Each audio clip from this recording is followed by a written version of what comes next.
head of Mexico because I complain constantly about people pouring in. Now our border is the strongest border we've ever had. We've gone from the worst border ever in history to the strongest border.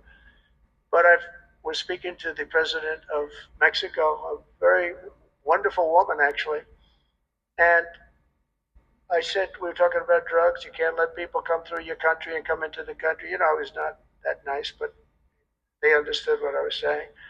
And she said something that really got me. I said, "Are you a you're not a big drug taking nation?" And she said, "No, we are not a consumer."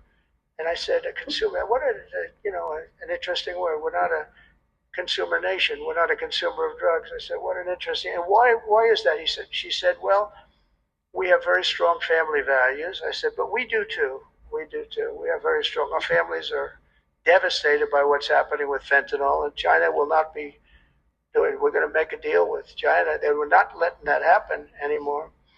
And I had a deal, by the way, before I left. I had a deal with President Xi where they were going to give the maximum penalty to anybody making fentanyl and sending it into the United States. And their maximum penalty is the death penalty, and it would have stopped. But when the election turned out to be a rigged election, but that's okay. When an election turned out to be, it was an election that shouldn't have happened. All the things that happened. I'll give you an example. We wouldn't have had October 7th, Israel attack.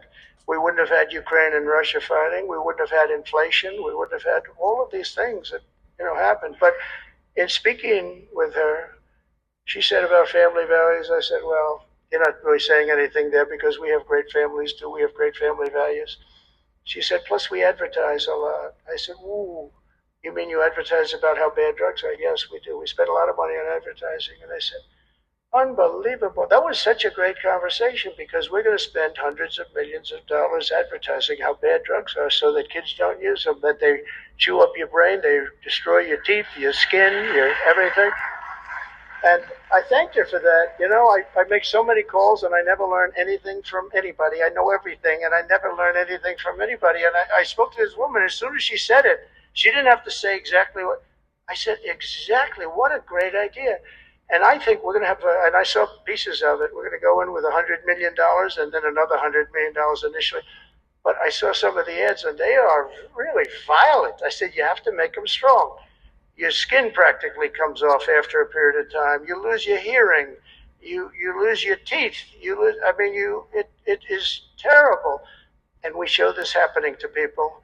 And I think we're going to, we did very well we had blue ribbon committees headed up by the First Lady of the United States and a lot of other people that, they have no idea the viciousness of these cartels and these people. And they're smarts. I mean, they're very smart, tough people.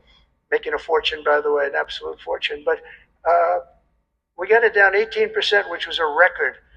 But 18% is not great when you think about it. I think we could get it down 50 or 55 or maybe even 60% with advertising. So she really gave me something. I was going to call her and tell her that she did, but now I don't have to call her because she's going to be seeing this right now.